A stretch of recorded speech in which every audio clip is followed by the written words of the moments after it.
Hey guys, you can't see me. I'm on the other side of the camera, but it's Dan here with Chris, and we're the directors for the Roots Rock Around the Clock Trail Run Challenge coming up the weekend of August 31st.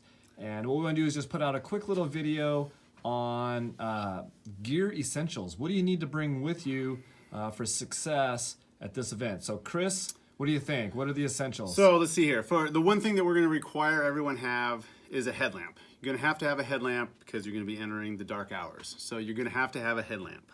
Do you think, is headlamp sufficient or should they have a handheld as well? I think headlamp would be sufficient. I think handheld would be helpful. Okay. For seeing roots and stuff on the ground. Yeah. Especially if you're not as familiar with maybe what you're doing. Yeah. You can maybe use it for a loop. If you don't need it, set it back down. Okay. Yeah, and it's not a super technical course. Not at all. There's not a ton of roots, but I think you're right. It's also, if you do have like a good hand torch headlamp, flashlight, you won't need the headlamp. Okay. Something that's going to put out enough lumens.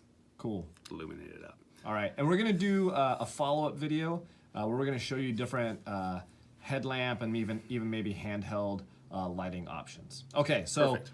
That's a guaranteed must. You gotta have that for safety. We can't let you out on the course at night if you don't have that. What else? What else do you think? Geez, I think we don't know what the weather's going to do, right? Could be raining, could be anything, right? So probably multiple pairs of socks, I would think. Okay. How often would you think someone should change their socks? How many loops? So if you're wearing good socks, right? If you're wearing a synthetic or a wool sock, they shouldn't get too wet, right? Because everything should kind of wick its way out. So as long as it doesn't rain, I guess. Yeah, right? if it doesn't rain, you could probably go a long time. I don't know. Some people like to wear that same sock, especially if everything's working. You don't want to break up maybe how it's going. But I would plan on having at least a couple pairs of socks with you that you know fit with the shoes you're wearing, that's comfortable, that you know will do the job. Got it. Okay. Yeah.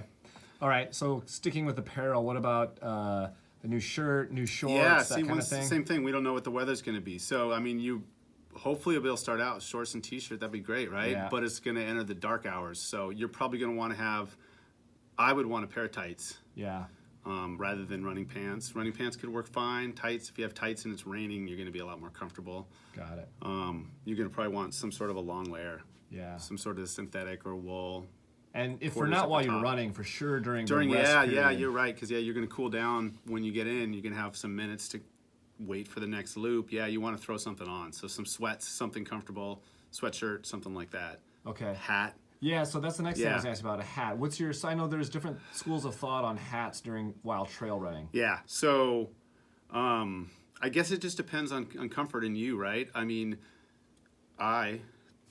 no hair, right? So I would be like, once I get back in, I'm gonna want to put a beanie on, just to keep the heat in and everything, right? Especially later on in hours. What about out on the course? On the course, some people like running in hats. I like running in a hat, especially if there is sun or whatever. It's gonna keep the glare off you. Yeah. So a good running hat would be great. And there's not this course isn't super technical, so there's not a lot of. I know some people are worried about not being able to see branches and things like that. No. There's not a lot of low-lying branches. I don't think there's anything low-lying. No, not so I at think all. Wearing a hat's going to be okay. Yeah, and there's also not a lot of open where you're going to get a lot of, if it happens to be warm, a lot of sun exposure. So if you don't have one, it's not a deal breaker. I wouldn't think that's a deal breaker at all. Yeah. Okay, cool.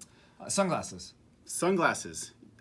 Same thing. I don't like wearing sunglasses. So unless it's like a super bright course out there, I mean, I just lower the brim and do that, right? Yeah. But some people will want sunglasses. Once again, I don't think it's something where you're going to need them out on that course. It's not going to ever be too bright. Undercover most of it. Yeah, so. For sure. Okay. Yeah. What else? Gloves? Yeah, I mean, a pair of gloves, maybe. Yeah, because we don't know what the weather's going to do. You got to plan for everything. So I would be that person who had everything ready for me there. And even if you didn't think you're going to need gloves, if you have a pair of real thin liner gloves, you can use them, right? Yeah. Yeah. I mean, I definitely think you should overpack versus underpack. I totally would too. Because leave everything in your car. You'll have access to it every hour. Yeah, exactly. You'll be able to go grab anything you need. Yeah, you might as well have it with you. You can't go get it if it's not there. So you might as well bring it. Yeah, yeah. And I guess if it's super wet, you might want to do multiple pairs of shoes even, right? Yeah. Yeah. So that might be something to consider too. Yeah, slogging around in wet shoes for hours on end would not be fun. Yeah. So Plus you got to worry about blisters and all that kind of stuff. Definitely. So. Okay. So from an apparel standpoint, anything else that you can think of? Not really. Okay. Maybe body glides, some sort of Oh, yeah. anti-lubricant for sure. I think that would be a definite. Yeah. Yeah. Chafing Chafing is would not going to bad. be. That could set you Chafing's back not good. fast. Some yeah. Band-Aids. Yeah. And Yeah. some, and some yeah. lubricant. Yes. Yeah. That's definitely might be a good idea. Yeah. Okay. Cool. All right. So I think that's good for like an essential gear list. What do you need on your person or Yeah. nearby to stay protected during the run and even during your off time between runs? What about? Let's talk more about that off time between runs. What do you think folks need to have with them? I would bring a fold-out chair, Yeah. a blanket, pillow, whatever. Don't get too comfy, but it'd be really smart maybe to kind of wind down from that 5K you just did, settle in, rest a little bit, just get up and start moving again before you have to go. But I would definitely want to be comfortable. So whatever you can think that would make you comfortable, you know? Yeah.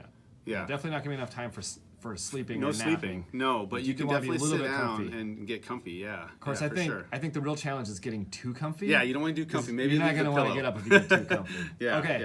Yeah. Cool. All right. We'll do more in-depth videos. I don't want this to go on super long, but we'll do more videos on specific gear. Maybe we'll do some stuff on nutrition and Just gonna say hydration. 'Cause nutrition, that's going to be a really important component of Yeah, this. for sure. But cool. I like that list. And then, Yeah, that sounds like I good. said, very soon we'll do a breakdown on some different lighting options. Yep, for sure. Cool. All right, guys. We'll see you August 31st. Come on out and join us for the Roots Rock Around the Clock.